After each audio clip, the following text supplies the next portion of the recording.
So what do you do when a 2,000-year-old text seems to just completely contradict itself? When you're trying to interpret ancient, messy, and highly complex texts, like the Apostle Paul's letters to the church in Corinth, you are absolutely going to run into some friction.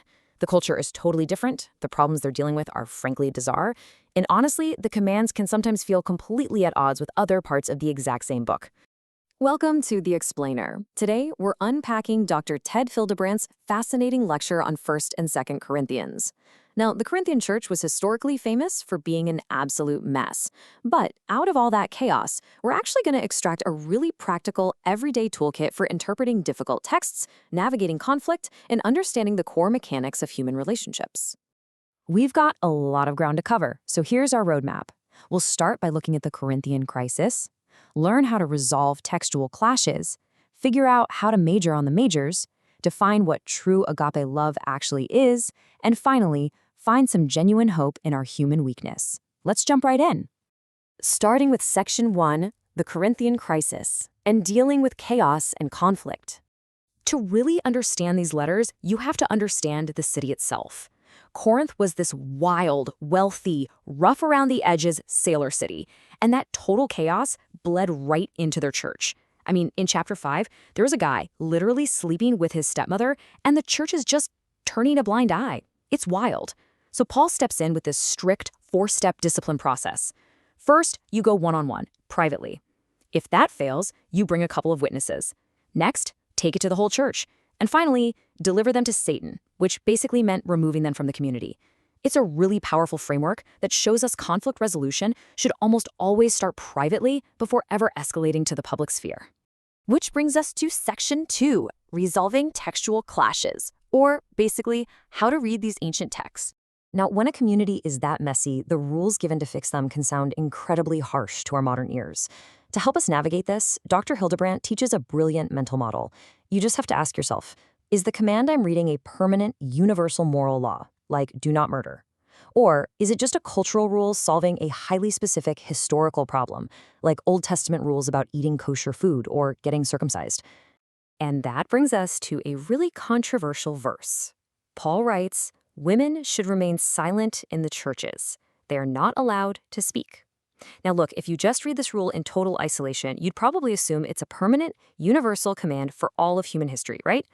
But this brilliantly illustrates what Hildebrandt calls a scripture clash. Because when you zoom out just a little bit, contradictions start popping up everywhere. I mean, the prophet Joel explicitly predicts daughters will prophesy. Deborah famously led all of Israel as a judge. Paul himself praises a woman named Junius as an outstanding apostle. And then you have Priscilla actively teaching a prominent male leader named Apollos. So when texts clash like this, it's a massive clue. It strongly suggests Paul's strict command here was actually a temporary cultural solution to keep order in those completely wild Corinthian services, not some universal restriction.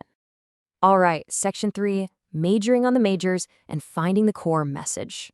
So what do you do when a verse isn't just a clash, but is honestly completely obscure? In chapter 15, Paul passingly mentions people being baptized for the dead. Just that one tiny phrase has spawned massive confusion over the years. I mean, it birthed the Mormon practice of vicarious baptism. Other scholars think it meant replacing dead church members, or maybe Paul was just mocking some heretical group's weird practice. But the truth? None of these theories are fully satisfying. It essentially remains a total mystery. So here is your crucial heuristic for moments like that. Major on the majors, minor on the minors. Dr. Hildebrandt warns that you should never, ever build a massive life philosophy or a whole theology on a single obscure verse. Instead, you've got to anchor yourself to the major repeating themes. Things like the physical resurrection of Jesus or loving your neighbor. Focus on the majors. And staying grounded in those majors leads us right to Hildebrandt's one-step principle. Derived from Corinthians, this principle reminds us never to arrogantly judge those who fail. Hildebrandt actually talks about his time working in a maximum security prison with murderers and realizing, there but for the grace of God go I. We are all literally just one single step away from a catastrophic fall, which makes humility an absolute necessity for all of us. Moving on to Section 4, the definition of agape. You probably know this as the famous love chapter. Paul drops this beautiful piece of poetry right into the middle of this intensely divided church to offer the ultimate solution. 1 Corinthians 13. Now, we usually think of love as an emotion, right? That's eros, romantic desire. But Paul uses the word agape, and agape isn't a feeling at all. It's an intentional act. It means actively surrendering your own rights, your own power, and your own demands, just to benefit and serve someone else. It's really the ultimate antidote to toxic power struggles. Living out agape also means really understanding the complex mechanics of grace.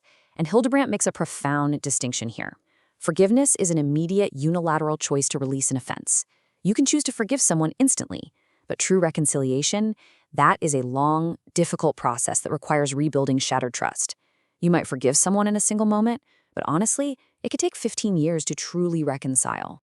Finally, Section 5, Jars of Clay and Finding Hope in Our Weakness. This brings us to the deep emotional reality of human weakness. In 2 Corinthians, Paul totally flips the script on what success looks like. He actually boasts about his beatings and his unanswered prayers for physical healing. He writes that we carry God's immense treasure in jars of clay. I mean, think about how fragile a clay jar is. It cracks, it chips. Paul is saying our failing human bodies aren't liabilities. They are the exact vessels meant to display this all-surpassing power to the world. And that fragility inevitably leads us to death. Anchoring this theology in a deeply moving personal story, Dr. Hildebrandt talks about losing his own father to pancreatic cancer and the terrible nightmares that followed. So, what pulled him out of that intense darkness? It was that core major doctrine we talked about earlier, the physical resurrection. Because of it, Paul can literally mock the grave, saying, "Where, O death, is your victory?"